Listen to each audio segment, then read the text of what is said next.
What if I told you that 6 innocent-sounding questions could be the very reason your doctor gives you rushed, bare minimum care? For millions of women over 65, the problem isn't just the healthcare system.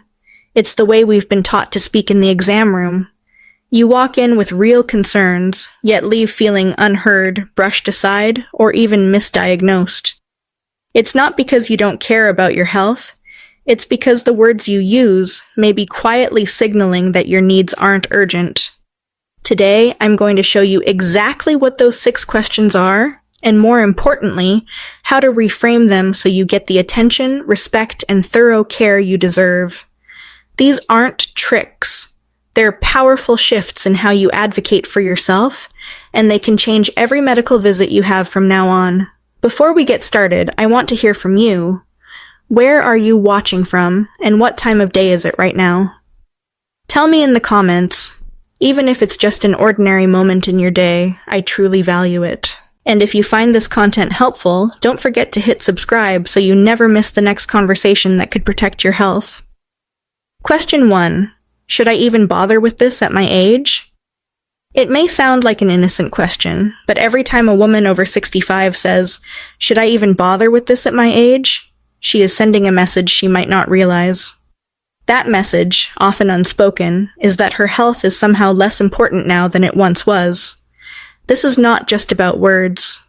It is about what experts call internalized ageism, the subtle but powerful belief, planted by years of societal messages, that your worth and your right to care decline as you get older. When you've spent decades putting others first, raising children, holding families together, caring for friends, and working hard, it can feel strange to suddenly put your needs front and center. Over the years, you may have heard, in quiet or direct ways, that you should be realistic about what care you deserve. That kind of thinking seeps in until you start asking questions like this one. And here's the danger. When you say it out loud in a medical appointment, many doctors, even without meaning to, take it as permission to scale back. Instead of mapping out a long-term plan, they might focus on short-term comfort. Instead of thinking about the next 10 years, they focus on the next 10 days. They may skip offering you certain tests, delay preventive measures, or avoid discussing advanced treatment options because they believe you wouldn't want them anyway. Over time, this can lead to a slow decline, not because your body couldn't handle more care, but because you signaled that you might not want it. I once saw this play out in 2 women of similar age and health. One, let's call her Margaret, came in with knee pain and asked, "Should I even bother fixing this at my age?" The doctor offered a basic brace and suggested she take it easy. The other woman, Linda, with the same issue, said, "I want to keep gardening and walking the neighborhood for years. What's the best way to protect my knees long-term?" She was referred to a specialist, started physical therapy, and now, 3 years later, she's still tending her rose bushes and joining friends for morning walks. Same age, same problem. Completely different outcomes, all because of how they framed the conversation. As we age, our priorities may shift, but our right to quality healthcare does not expire. When you start a conversation by questioning whether you deserve attention, you invite a minimum effort approach. When you open with a clear goal for your future, you invite a partnership. And here's the truth. Doctors respond to patients who communicate a vision for their health. So instead of asking, "Should I even bother?" try this. What is the best approach to help me stay healthy, independent, and full of energy for the next decade? That single change transforms the tone of the appointment. It reminds your doctor, and yourself, that you are still planning for the long haul. You are not just existing. You are living, and you want care that reflects that. By asking in this way, you shift the conversation from maintenance to growth, from "let's just manage decline" to "let's build strength and resilience." This approach tells your doctor that you are engaged, willing to follow a plan, and ready to do what it takes to preserve the life you love. And perhaps most importantly, it protects you from the slow erosion of care that can happen when assumptions, rather than your actual wishes, drive medical decisions. You've worked too hard for too many years to quietly step aside from your own health. Your age is not a reason to settle for less. It is a reason to demand care that helps you live fully in the years ahead. The words you choose can open the door to that care. Use them to your advantage, and you'll find that the path forward feels wider, brighter, and much more within your control. Question 2. Is this just normal for someone my age? It sounds like such a reasonable question, doesn't it? You notice a new ache, a bit of forgetfulness, or maybe a wave of fatigue, and you turn to your doctor and ask, is this just normal for someone my age? You're trying to be realistic, maybe even polite. But here's the quiet danger. Those words can close a door before it's even been opened. When a doctor hears the word normal, it can plant a subtle suggestion in their mind. Instead of digging deeper, instead of considering every possibility, they might unconsciously decide that your symptom is simply part of aging, and once that thought takes hold, the urgency to investigate drops. This doesn't happen because they don't care. It happens because in a busy clinic, doctors are trained to prioritize what seems most urgent. If you sound accepting, your concern might be moved to the back of the line. The trouble is, many symptoms we write off as just getting older can actually be warning signs of treatable, even serious conditions. Memory problems might be early cognitive decline, but they can also be caused by vitamin B12 deficiency or thyroid issues, both reversible if caught early. Fatigue might be chalked up to age, but it could be anemia, heart disease, or undiagnosed diabetes. Joint pain might be arthritis, yes, but it could also be an autoimmune condition that's far easier to manage if treated promptly.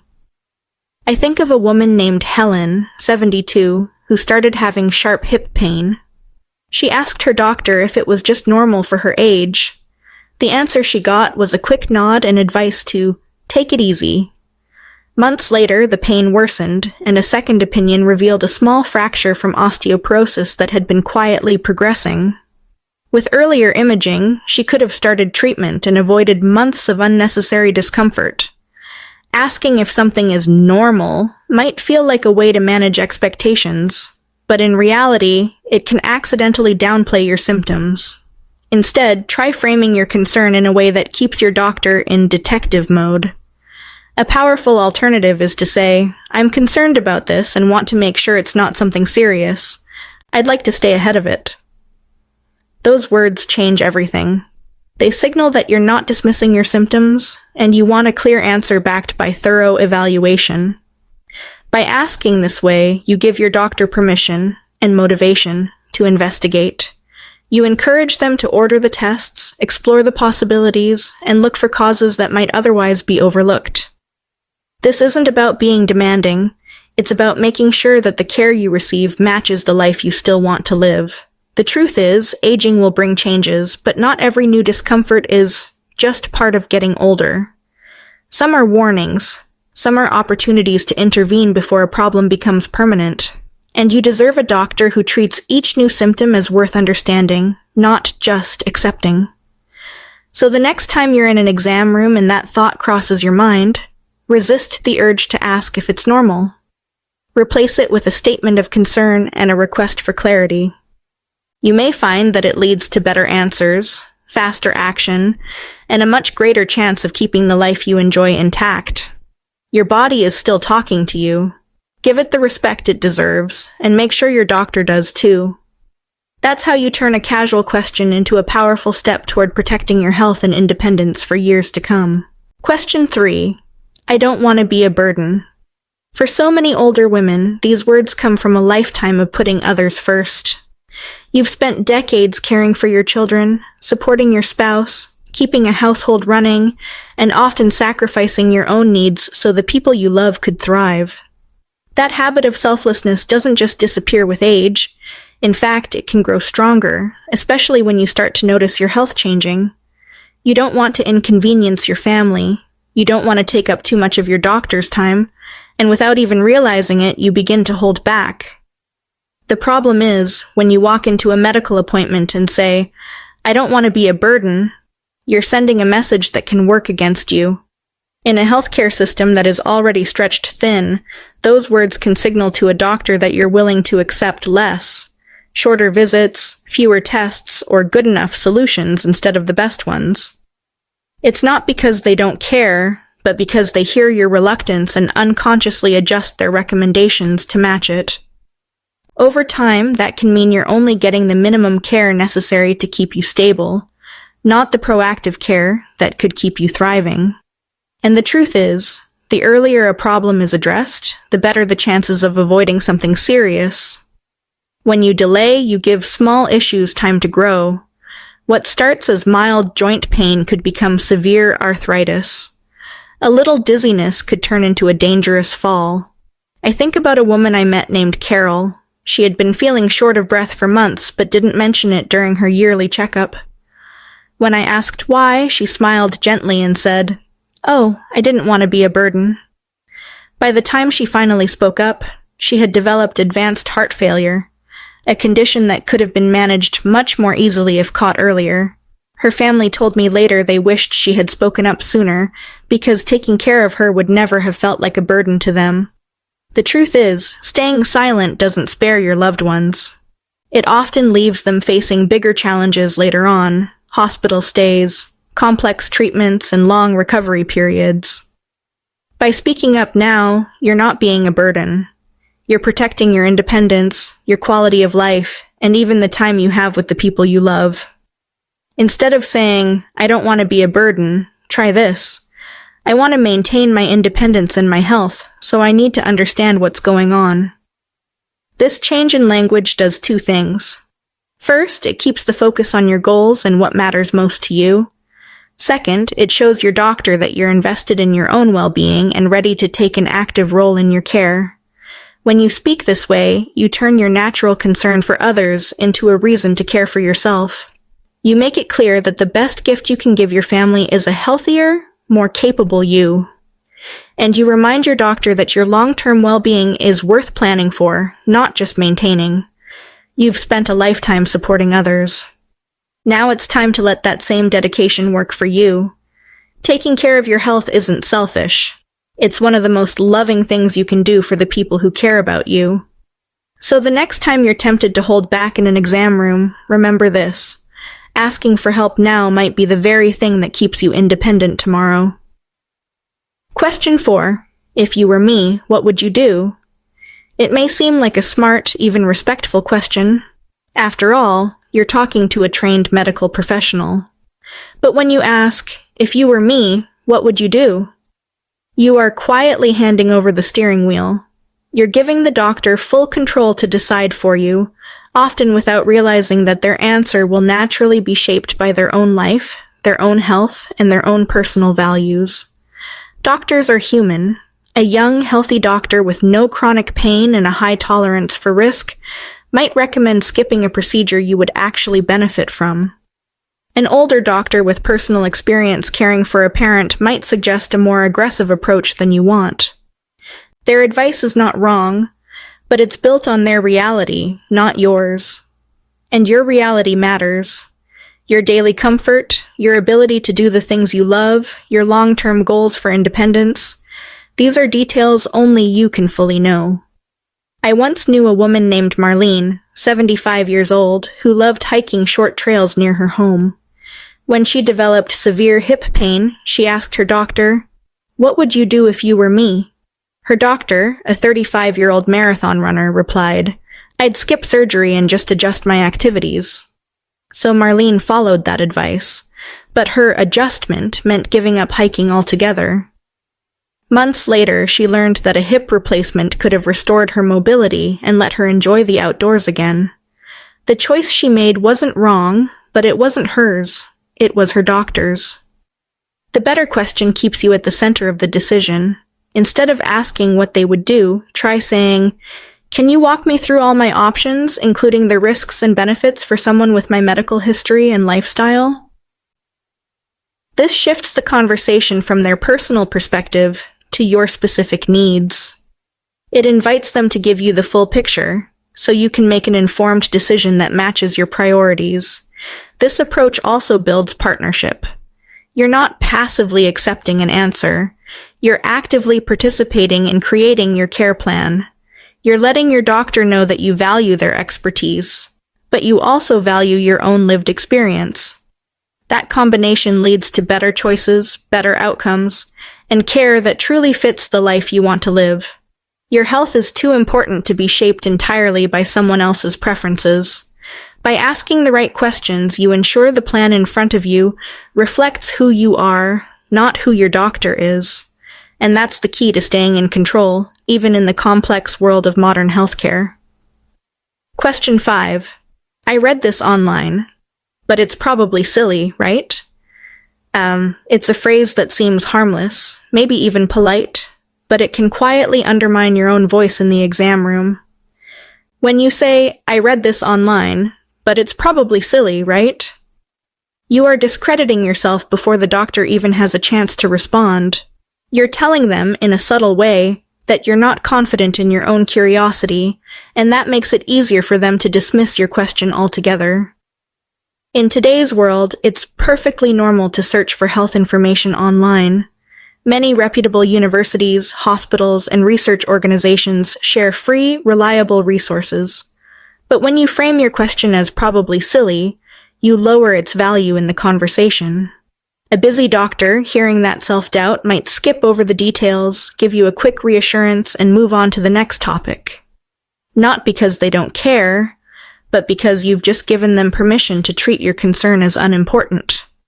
This matters because sometimes the thing you've read about is worth exploring. Maybe you came across a new study on nutrition for heart health, or a treatment that's been shown to improve arthritis symptoms.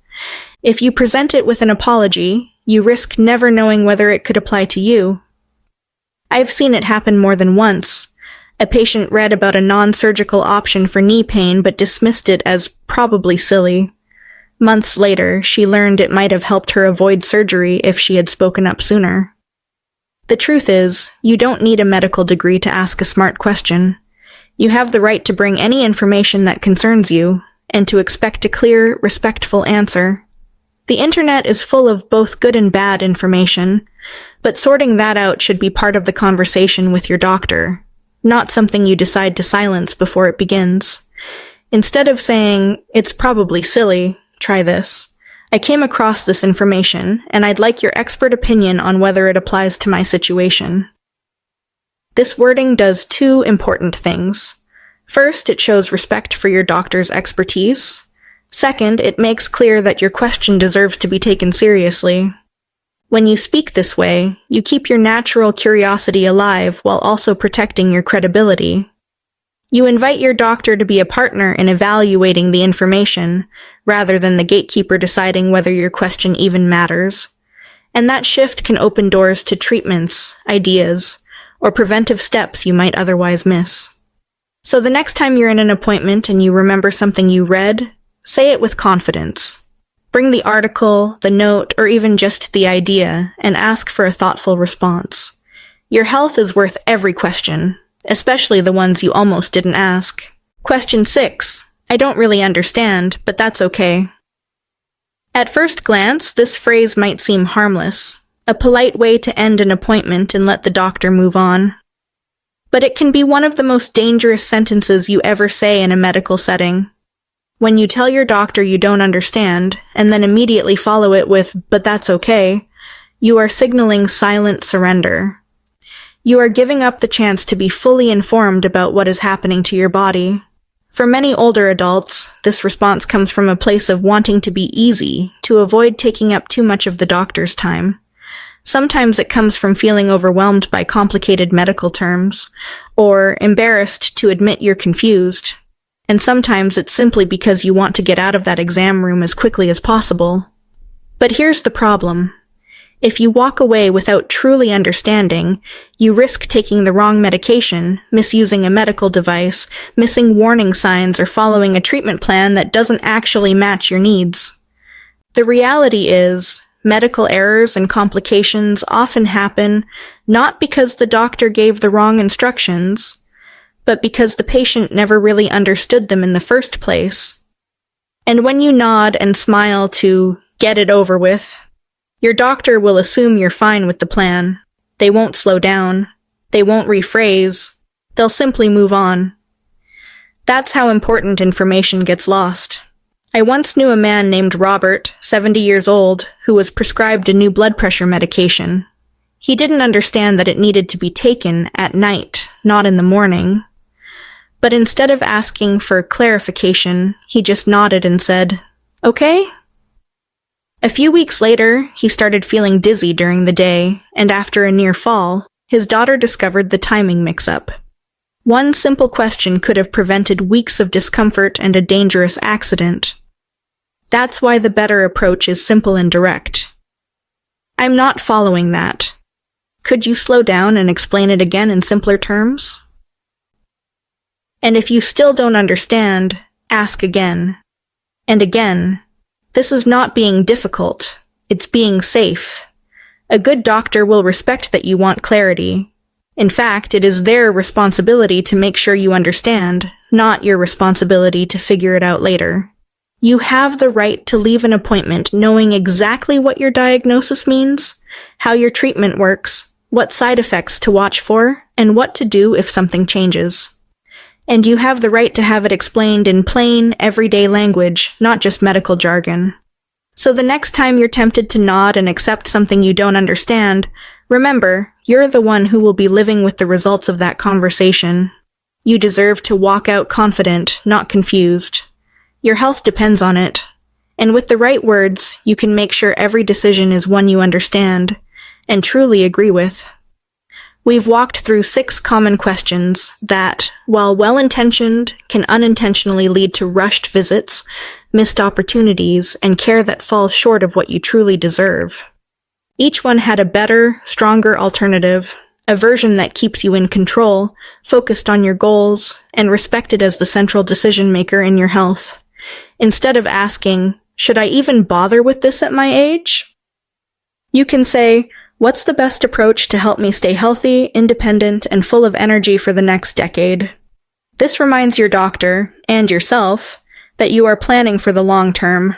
Instead of, "Is this just normal for someone my age?" you can say, "I'm concerned about this and want to make sure it's not something serious. I'd like to stay ahead of it." That keeps your doctor investigating, not dismissing. Instead of, "I don't want to be a burden," you can say, "I want to maintain my independence and health, so I need to understand what's going on." That shifts the focus to your ability to keep living the life you love. Instead of, "If you were me, what would you do?" you can say, "Can you walk me through all the options with risks and benefits for someone with my history and lifestyle?" That ensures decisions match your values, not someone else's. Instead of, "I read this online, but it's probably silly, right?" you can say, "I came across this information and want your expert opinion on whether it applies to me." This keeps your curiosity alive and your input valued, and instead of, "I don't really understand, but that's okay," you can say, "I'm not following that. Could you explain it more slowly and in simpler terms?" Then keep asking until you understand. Your words matter more than you may realize. They shape the care you receive. They can open doors to better treatments, more thorough evaluations, and plans that actually fit your life. And here's the truth. Your right to quality care does not fade with age. If anything, it becomes even more important as you work to protect your independence, your mobility, and your quality of life. So here's my challenge to you. Write these stronger versions down. Keep them in your wallet or on your phone. Bring them to your next appointment. Use them when the moment comes. Because every time you speak up clearly and confidently, you're not just asking for better care, you're setting a standard for how you deserve to be treated. Taking care of yourself is not selfish. It's one of the greatest gifts you can give to the people you love. When you stay healthy and informed, you can keep making memories, keep showing up for your family, and keep living life on your own terms. You've spent a lifetime caring for others. Now it's time to make sure your own voice is heard, and that it carries the weight it deserves. Your future health is worth every question, so go ahead, ask them well.